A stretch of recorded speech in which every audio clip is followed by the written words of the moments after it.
There we go. Hello, everybody. Welcome to our official grand opening of More Than a Game. It's lovely to see you. My name is Julie Emig, and I'm the Executive Director of the McLean County Museum of History. I just want to say thank you for coming out. Somehow, a really hot day seems appropriate for baseball. I tried to be thematic in my dress today. My child said before I left the house, "Mom, I thought you were going to, a program. Like, what? You look like you're going to go exercise." I said, "I've succeeded." And our incredible Senior Director of Education, Candace Summers, has planned a slew of games for people of all ages beginning outside, weather behaving, at 6 p.m. So if you're going to come back, please do. I am now going to introduce the Curator of Historic Interpretation, Dr. Maria Mears, and she's going to give you a little bit more context for how this whole exhibit came together. Thank you.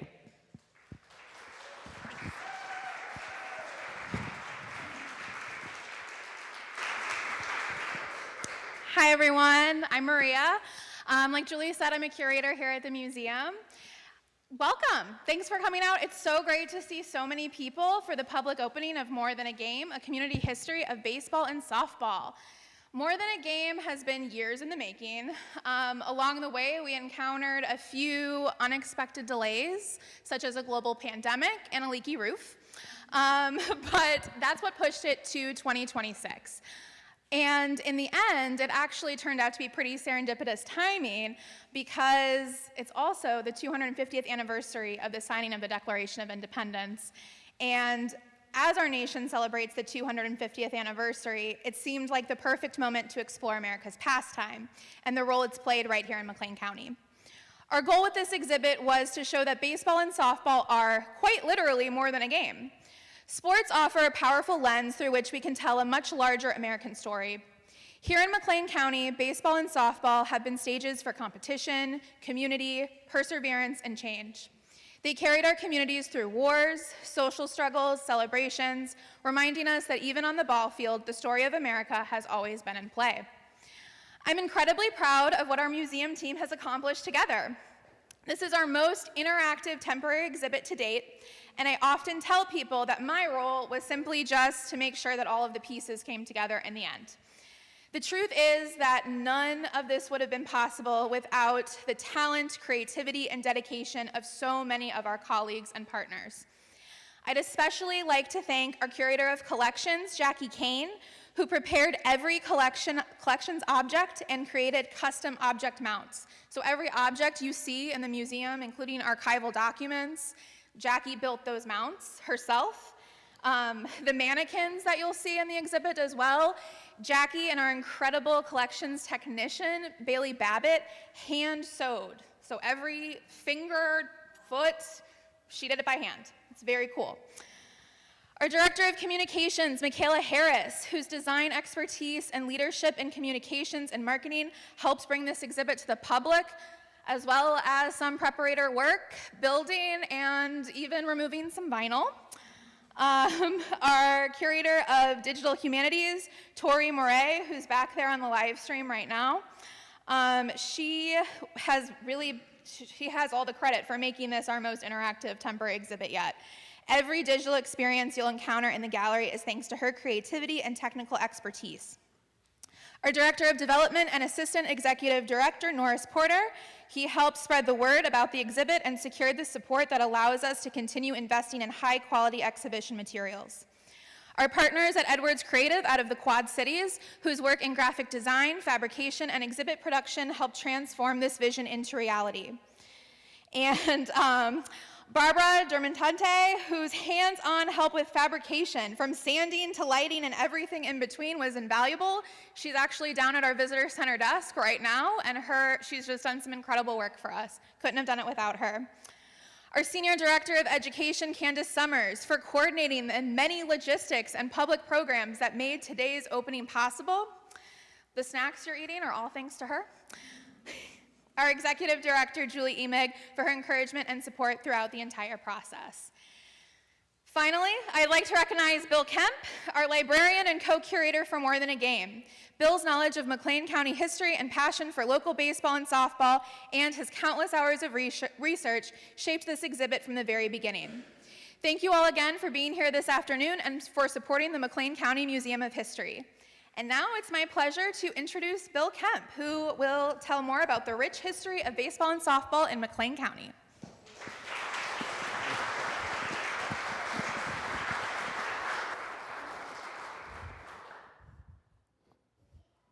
Thank you for that introduction. Two things I think go a long way to define the museum you're in right now. First, we're a nonprofit. A lot of people don't know that. We're not part of the county directly, nor the city of Bloomington. We're also a nationally accredited museum through the American Alliance of Museums, which is a rare honor accorded only a small percentage of county historical societies. But that's not to say that we don't make mistakes. We learned yesterday there's an error of omission in the exhibit, left off from the list of McLean County IHSA softball state champs. Sadly, is the 2006-2007 Class AA Normal Community High School team coached by Bob Grimes. That's on me, the mistake, as are any other errors. Apologies to Ironman Nation. When I first put this introductory program together, you're going to hear, I had more than 160 slides. Well, I'm down to just under 25, and to get through those will take our allotted 30 minutes.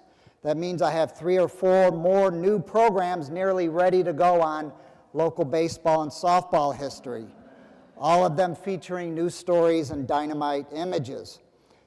So there's so much we won't get to right now, such as the origin of the Bloomington Normal Girls Softball Association in the 1970s, one of, or arguably the most important story when it comes to baseball and softball in the latter half of the 20th century.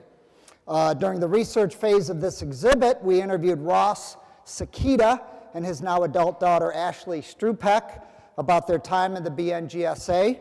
I will get to their story hopefully in a future program. Well, shall we begin, or should somebody say play ball? The Beer Nuts team exemplified the golden age of local men's fast pitch softball. And hey, did you know the exhibit's main sponsors are Beer Nuts brand snacks and the Shirk family. In 1988, the Beer Nuts team placed 9th at the Amateur Softball Association, ASA, National Tournament, which was held at O'Neill Park on Bloomington's west side. That was their best showing ever.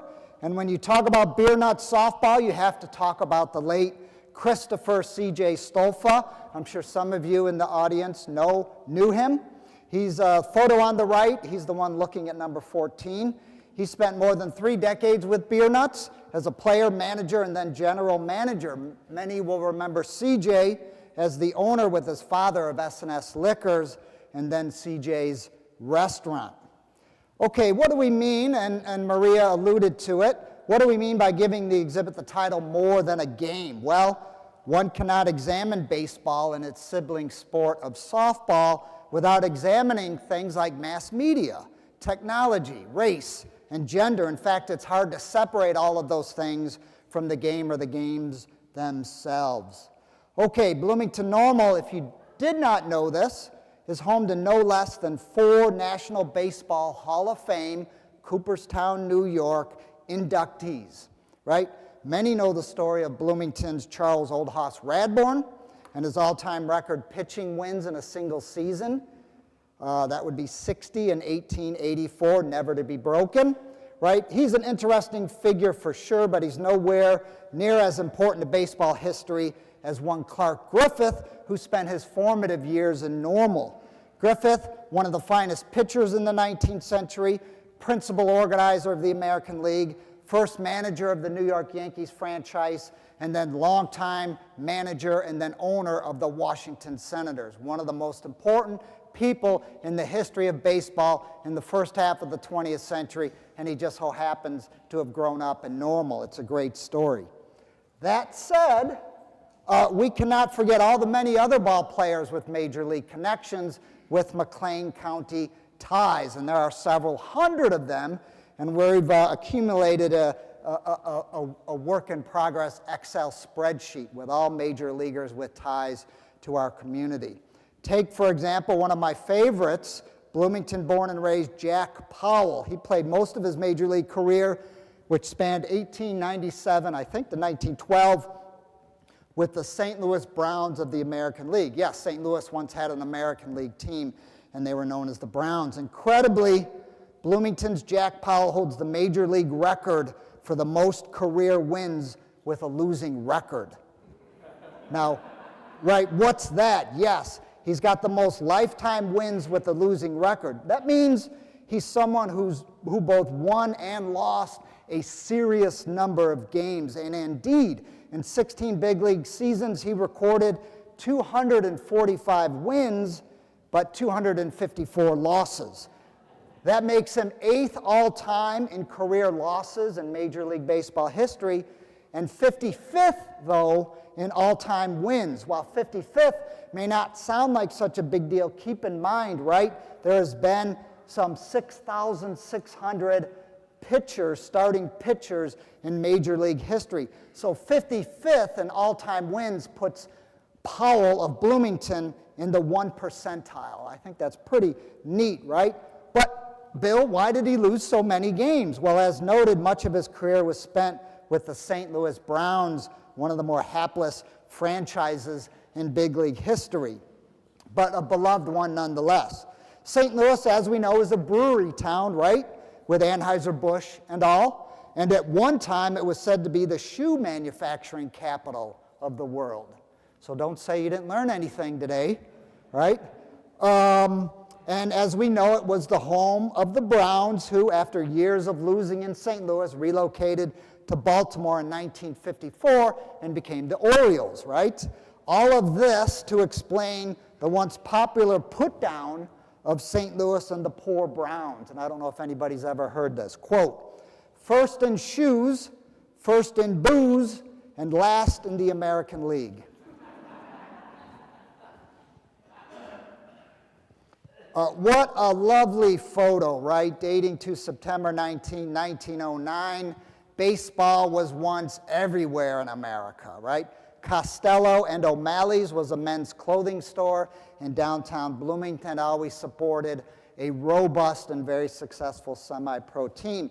And here they are in tiny, tiny Cooksville, playing the local Cooksville Nine, as baseball teams used to be referred to, right? Baseball, once the national pastime, though we still refer it as the national pastime. America's apple pie and Chevrolet, but no more, right? In January of this year, The Economist magazine reported on U.S. fans and their self-declared favorite sport. To wit, American football, this should surprise nobody, captures the hearts and minds of the public by a wide margin. 36% of Americans say it's their favorite sport. What comes in second? Basketball. 17% of Americans name basketball as their favorite sport. Third, soccer, at 10%. This was in January before the Men's World Cup, so that number is undoubtedly higher. Baseball now comes in fourth among favorite sports of Americans at 9%, and the problem is that baseball has an aging fan base, right? So that number undoubtedly will decline over the next few years or longer, right? Bloomington was a member of the Class B Illinois, Indiana, Iowa League, 3I League, Illinois, Indiana, Iowa League from 1901 to 1939. It was a professional, recognized minor league. Most seasons they were called the Bloomers. Class B today would be comparable to high A ball or maybe double A ball. It was not unusual for players in the Class B Illinois, Indiana, Iowa League to make the jump straight to the majors, right? In 1921, that's the photo we're looking at here, the Bloomers captured their second consecutive 3I League pennant or championship with an 82-57 record. The 8-team league, most years the 3I League team had 8 teams in Illinois, Indiana, and Iowa, obviously. That year in 1920, you had the Evansville, Indiana Evas, the Cedar Rapids Rabbits, the Moline Plowboys, the Peoria Tractors, the Rock Island Islanders, and the Rockford Rocks, spelled R-O-X. And then you had the Terre Haute, Indiana Browns. Terre Haute manager was former big leaguer and future Hall of Famer Mordecai Three Finger Brown. So that year, in the years that Mordecai Brown managed the Terre Haute team, they were known as the Browns. But why was Mordecai Brown nicknamed Three Finger? Well, that's a story for another day. But come to think of it, we should have featured team and player nicknames in the exhibit. That would have made a great interactive, but oh well. There are 7 former or future major leaguers shown here, but only rookie Robert Roy Fothergill, back row, 5th from left, enjoyed sustained success on the game's biggest stage, and that is Fothergill, one of my favorite major leaguers. This picture is 1925. He's with the Detroit Tigers, and this photo is courtesy of Bloomington resident Aaron Henkelman. I don't think he's in the audience. I haven't seen Aaron today. In 2025, when Aaron got wind of our baseball and softball exhibit, he wanted to know what he could do. A believer in the power of baseball history and memorabilia, Aaron turned his attention to boosting the museum's archival holdings. One of his first donations to us was a rare copy of an Illinois, Indiana, Iowa League record book, which was published in 1950. Recently, he's been collecting cards and autographs and photographs and other collectibles relating to local baseball, most directly related to the Bloomington Bloomers, the team in the 3I League team, hence this photo. And Aaron then will plan to donate a lot of this to us at a later date. Fothergill would go on to play a dozen seasons in the majors, most as a key reserve outfielder for the Tigers at a time. Ty Cobb was another outfielder for Detroit. He was heavy set for his day, which would make him today probably a thin person, right? He had several nicknames. He was known as Rob Roy, the Tiger Fat Boy. He was a consummate showman, though. Rotund Robert, another nickname, was known for his swan dive into the bases. And once, after hitting a home run in Boston's Fenway Park, he rounded the bases and finished with a front flip, and he landed right on home plate. I mean, how can you not love baseball when you hear stories like that, right? Okay, we must note seriously that although the rosters of Illinois, Indiana, Iowa League teams featured players from vastly different socioeconomic backgrounds in matters of race, the minor leagues were no different than the majors with the color line. Until Jackie Robinson and the slow, inexorable integration of the game, black ball players were barred from competing in all minor leagues, though the 3I League hypocritically welcomed an occasional Native American or light-skinned Latin American ball player. A catcher for the Bloomers one year was Chico Hernandez from Cuba, for example. From the 1920s into the 1940s, the Bloomington Colored Giants were one of the better local semi-pro baseball teams in central Illinois. Unfortunately, this is the only known photo of the Colored Giants. They featured an all-black roster, but they most often played all-white teams. That was a prospect, of course, not available to African-American ball players in the deepest of the Jim Crow South.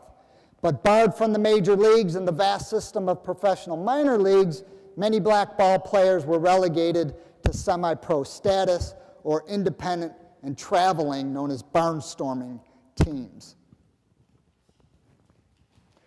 The More Than a Game exhibit, if you haven't been upstairs, has a recreation of an early 20th century playograph type board. Okay, Bill, what the heck is a playograph board?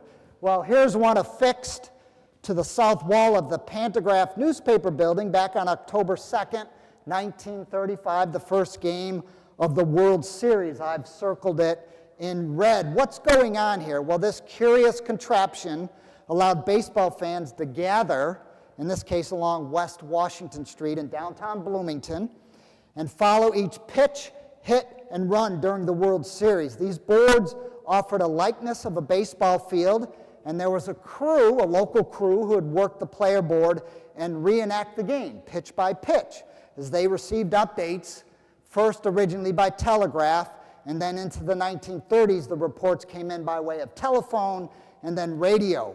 So when the real-life batter made contact with the ball at the big league park where the World Series was being held, the crew in Bloomington, hearing of that play a few moments later, right, would make the bat on the player board swing, and a steel ball would travel to the appropriate spot on the board's field. All the while, a local resident with the crew who had a good voice would handle the play-by-play call, which was broadcast through loudspeakers to the Washington Street crowd.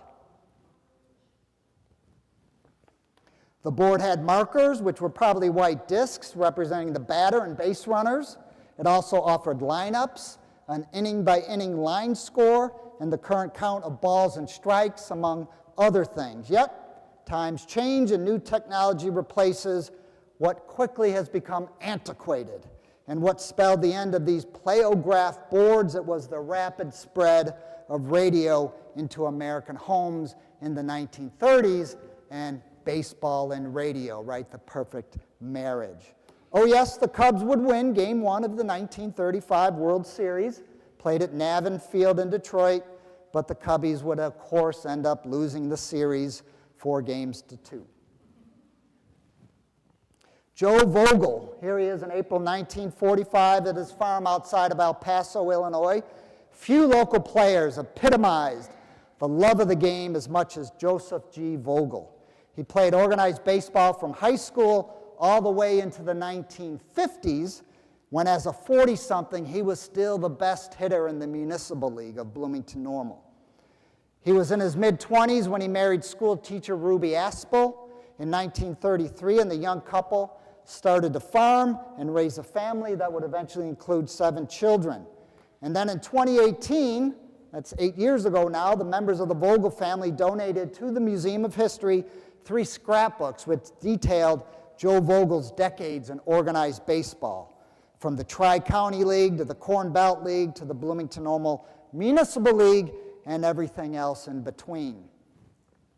Perhaps the most tantalizing item in the Vogel scrapbooks is a typed list of payments to a dozen semi-pro ball players, including Joe Vogel himself. It's really a rare glimpse of semi-professional Corn Belt baseball, right?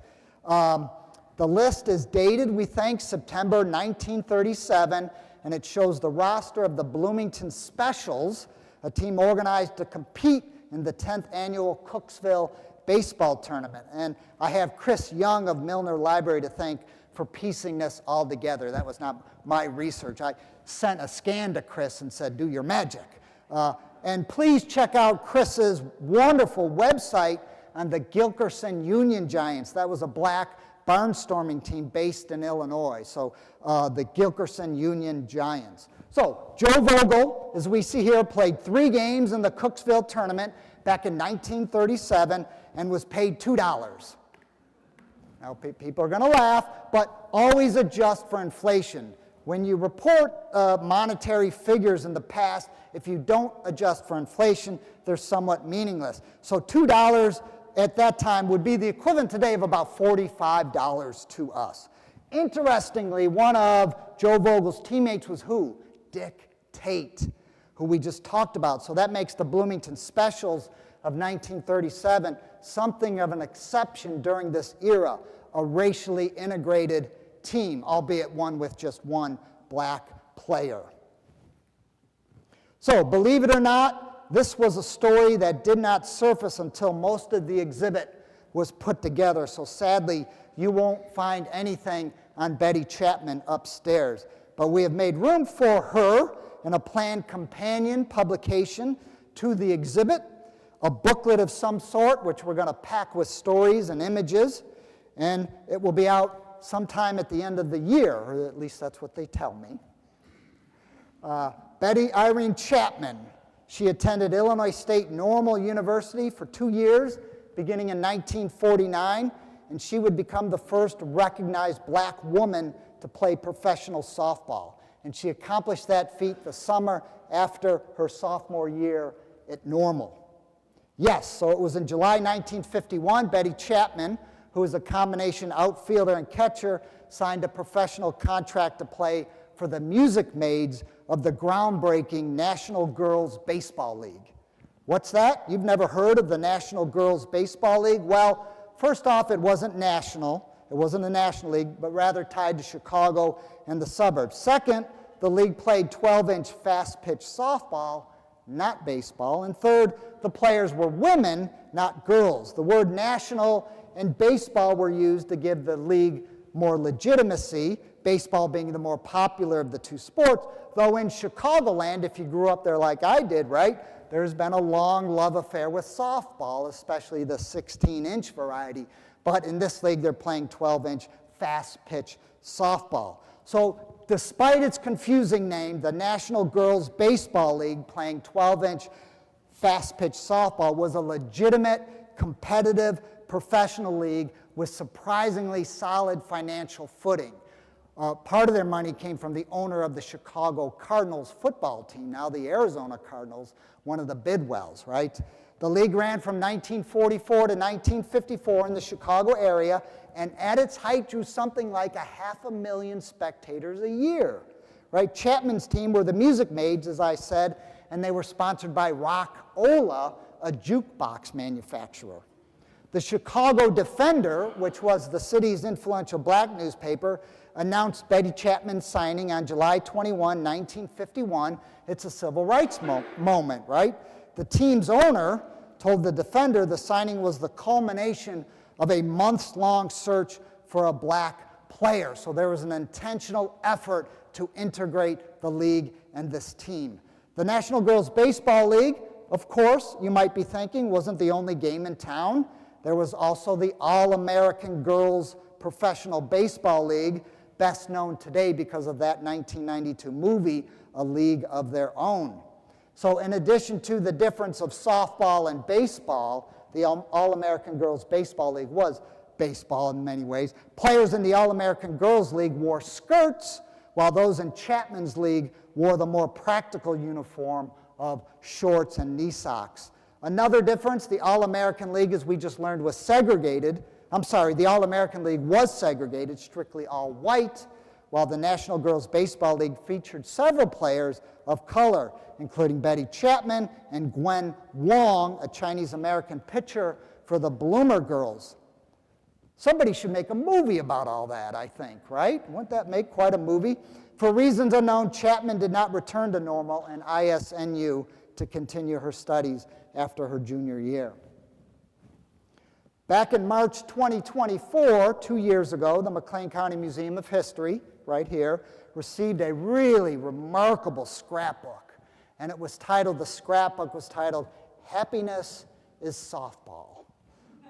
It was compiled by the late Dorothy Dot Siebert, and the scrapbook is a wonderful, rich treasure trove relating to local women's fast-pitch softball in the late 1960s and 1970s. Siebert was a right-handed pitcher for two early pioneering fast-pitch women's teams, the Carlock Comets, seen here, and then the Bloomington Bearcats. And her scrapbook includes original photographs, rosters, pocket schedules, league information, and newspaper clippings. During the latter half of the 1960s, Illinois State University, piloted by Skipper, baseball managers are also known as skippers, Buford Duffy Bass, and ISU was one of the best college division teams in the Midwest at that time. In 1969, the Redbirds would finish the regular season 27-5, and then they would win 6 straight games in the postseason playoffs to capture the college division national championship. Playing shortstop for much of that season, 1969, was Dennis Fox, a Bloomington native. Dennis is a good friend of the museum's. He was here last night for an earlier program, but I don't think Dennis is here today. And he's donated all sorts of items related to the 1969 national championship team, the only national championship team in ISU history. There might be even a few of Dennis's donations up in the exhibit. You'll have to take a look. Every player on that team in 1969 was from Illinois, including Lee William Buzz Capra, a right-handed pitcher from Lane Tech on Chicago's north side. He was the only Redbird that season to eventually make it to the big leagues, where he pitched for the New York Mets and Atlanta Braves for 7 seasons. In 1974, he led the league in ERA, earned run average, a very important statistical measurement for pitchers. But unfortunately, shoulder injuries would cut short what was a promising career. And Buzz Capper, as some of you may know, passed away this spring, May 11th. He was 78 years old. Few families in McLean County history have had a greater impact on the local sports landscape than the one headed by this gentleman, James Allen Baker, Jimmy Jones. He was a pioneering local official in baseball, football, and basketball. His wife Eva was a civil rights leader, and their 3 sons were athletes and sports officials. In fact, their youngest son, Chris, still works for Major League Baseball as an umpire supervisor. In 1979, Chris's dad, Jimmy, right here, Jimmy Jones, reached the pinnacle of his profession when he worked St. Louis Cardinal games because of the Major League umpire strike. Remember that in 1979? So Jimmy Jones of Bloomington will umpire 21 big league games in St. Louis. What a story. Here's one of Bloomington's premier men's fast-pitch softball teams. I've mentioned the Beer Nuts. So here are first, they were known as the JMC Trucks. Later, they would be sponsored by J.C. Ebach Realty, and then Heart of America Realty, and then became simply known as the Hearts. This photo, as you see, is courtesy of Steve Shipley, who's in the audience. In January of 2026, the museum, the History Museum here, we received a wonderful letter from Steve. He lives in Towanda. He knew the museum was working on our baseball and softball exhibit, and he wanted to know how he could help. For he had spent 2 decades as a scorekeeper and statistician for the Bloomington Hearts, going all the way back when the Hearts were the GMC Trucks, as we can see in this photograph courtesy of Steve. He saved jackets, those great satin jackets, right? Caps, jerseys, scorebooks. He also had scrapbooks filled with newspaper clippings and schedules, tournament brackets, statistics. He would type up detailed season previews and recaps and a whole lot more. And all of that he shared with us. I was able to scan a lot of that for research that was very helpful in our companion booklet. This is not a drone view. There were no drones in 1992. This is a bucket truck view of the 1992 Men's National Tournament, Fast Pitch National Tournament opening ceremonies. September 1992 at O'Neill Park Field, the longtime shrine to fast pitch softball on Bloomington's working class west side. The 1992 tournament in Bloomington drew, if you could believe it, 80,000 spectators over about a week, with the midweek contest between the Bloomington Hearts and the Decatur Pride welcoming a park record 6,000 fans. This photo is courtesy of Randy Ralston, former Bloomington Parks and Recreation Director of Community Programs and Aquatics at the time, who also happened to be the 1992 tournament director. Randy lent us his oversized scrapbook on the tournament, which was helpful again to our research. Organized in 1986, the Lady Hearts followed the Men's Hearts in becoming a force in not only Illinois fast-pitch softball, but in the Midwest and even nationally. A co-founder, coach, and manager of the Hearts was Lyle Day. Lyle also served as the longtime volunteer assistant coach for the Illinois Wesleyan University women's softball team. He passed away in 2024 at the age of 88, and he's one of the giants in local baseball, softball history that unfortunately we did not have an opportunity to sit down with and interview. The 2019 season, that was the Lady Hearts' 34th. That would be the club's last. Born and raised in Bloomington, Wilbur, he went by Bill King served as the Oakland Athletics radio play-by-play announcer for 25 years. That's 1981 until his untimely death in 2005. Bill King's catchphrase, "Holy Toledo," was celebrated by several generations of Bay Area sports fans. If you visit anyone in San Francisco or Oakland that's older than 30 years old, just say the expression "Holy Toledo," and they'll instantly know what you're talking about. Up in the exhibit, you can replicate in your own voice 2 of Bill King's calls. One of them, the famous Scott Hatteberg 9th inning walk-off home run on September 4th, 2002, made especially famous because it plays a pivotal role in the Hollywood film Moneyball, one of the best films ever made about baseball. And the filmmakers actually used Bill King's call and voice for much of the scene. So that, go home tonight and stream Moneyball. If you're not here watching A League of Their Own, right?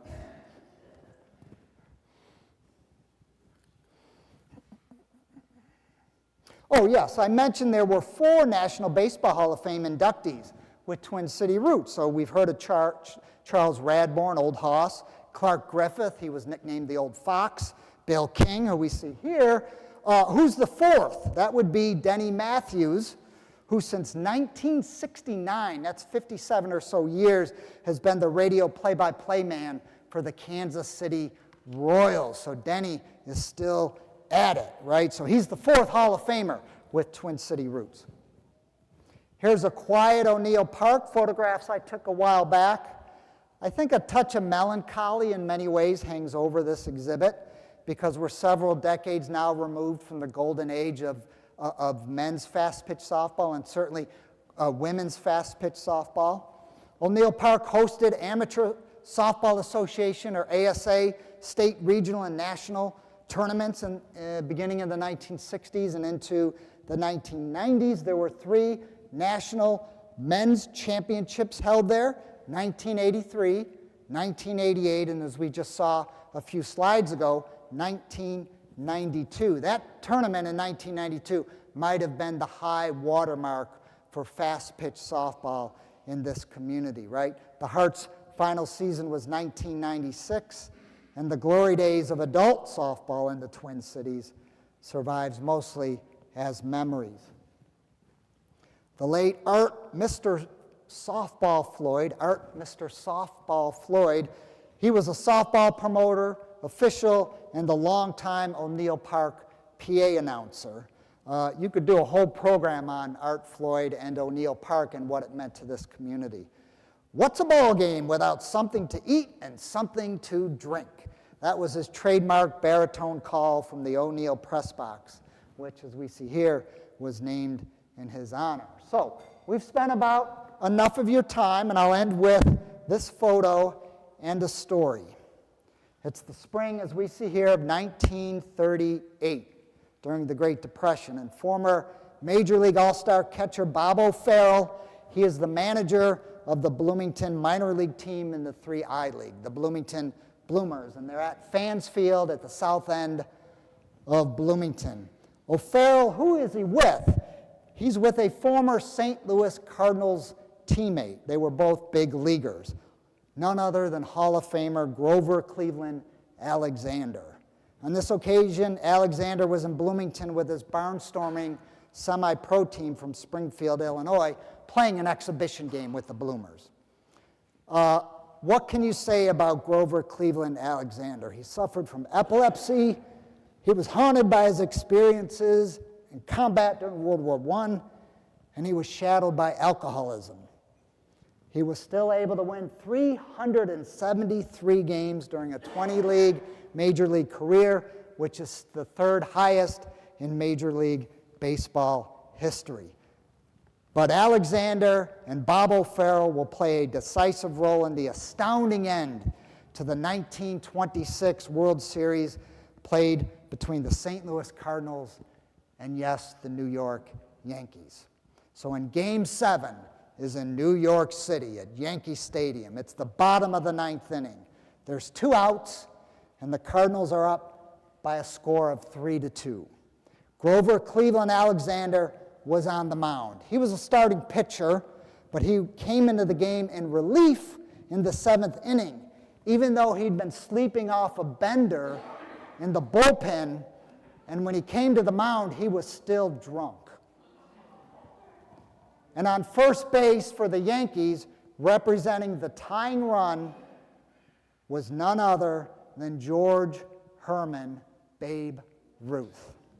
Okay, let's set the stage again. You have Alexander pitching, Bob O'Farrell, who will become a Bloomington Bloomers manager in 1938. He's catching behind the plate, and the Bambino, Babe Ruth, is on first base. The Cardinals are up 3-2. The series is tied. It's Game 7, 2 outs, bottom of the ninth. Then, to the shock of just nearly everyone at Yankee Stadium, except the Bambino himself, Babe Ruth will bolt for second base, attempting to steal. Bob O'Farrell will fire the ball to Cardinals second baseman Rogers Hornsby, who tags Ruth for the final out.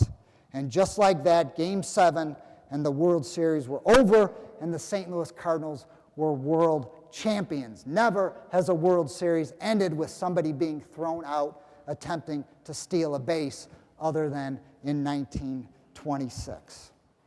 So grown men, right, wearing silly clothes, playing a child's game, yet doing things people will remember and talk about and debate and reimagine 100 years later.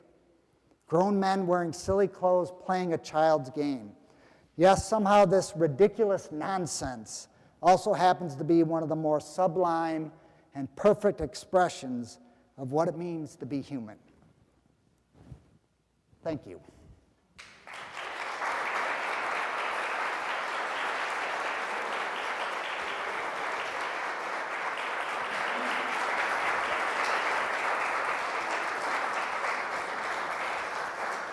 So I guess we'll invite everybody up to the exhibit unless people have comments or questions, and then we'll release everybody. Any comments or questions or stories? Yes? Upstairs, it says it was 1888 when overhand pitches were allowed.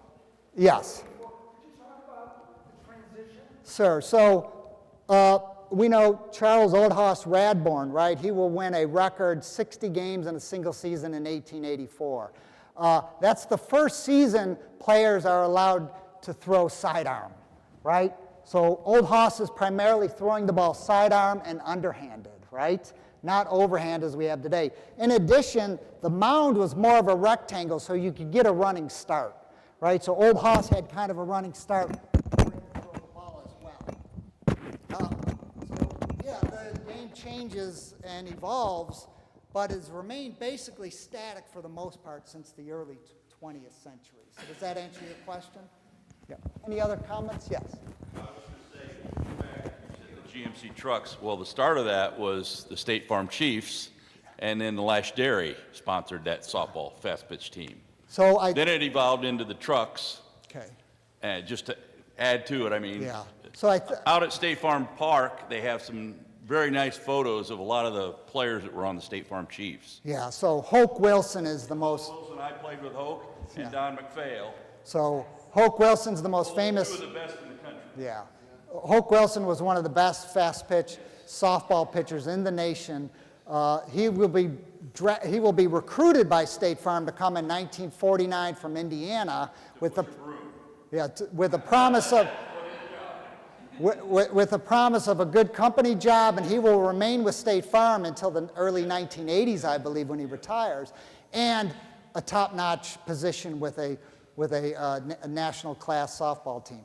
But I think when the State Farm Chiefs are over, Hoke takes most of that team and they become Budweiser first. Oh, that could be. They become Budweiser, so that's the first Bloomington Budweiser team, and they become one of the best men's fast pitch teams at the time. Also, the Titans won the world, the Correct. national championship too. And thank you for pointing out there's so much we just can't talk about, and when you have an exhibit like this, you know, just one room for two sports, you know, you could devote a whole exhibit just to girls fast pitch softball. Because we hosted the World Championship at Maxwell South in '88, I think it was. And we had a crowd like crazy at that. Thank you. Yeah. Thank you. Yes, Mike. Little trivia, the former Cleveland him in the 1952 movie, The Winning Team. Is that Ronald Reagan? Ronald Reagan plays Grover, and I think he was sober at the time, but I'm not sure. But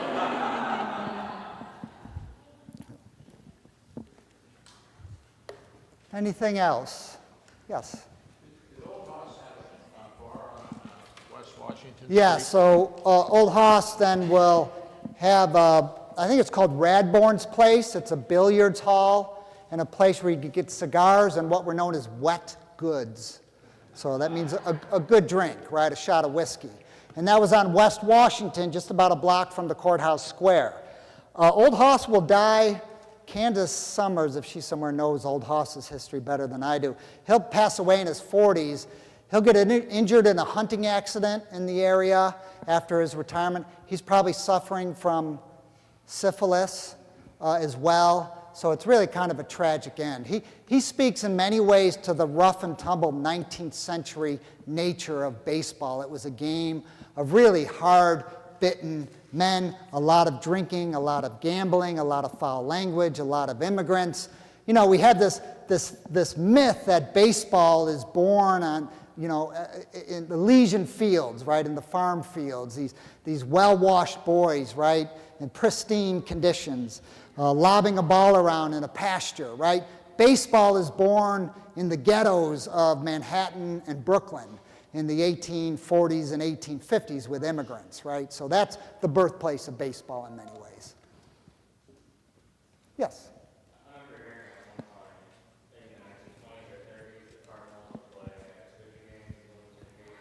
So yes, if you couldn't hear that, the question was, did the Cardinals play exhibition games in Bloomington? Yes, not only the Cardinals, but a fair number of other teams as well. And why would that be? Because of the Chicago and Alton Railroad, what we know today as Union Pacific and Amtrak. So teams are playing in Chicago. They're also playing in St. Louis. This is a convenient. If you've got a day or two stopover, get an exhibition game in here. And major league players hated exhibition games because owners would use those to make a little bit of extra cash. Players wanted a day off, but oftentimes they found themselves in small towns or cities like Bloomington having to play an exhibition game. So yes, the Cubs, the Cardinals, the White Sox, and other teams as well would play exhibition games in Bloomington because we were conveniently located between two major league cities, St. Louis and Chicago, and at that time each had two teams, right? American League and National League. So a lot of traffic, a lot of teams running through Bloomington. Good question. Okay, well, thank you so much. You've been a wonderful crowd, and we hope you enjoy the exhibit.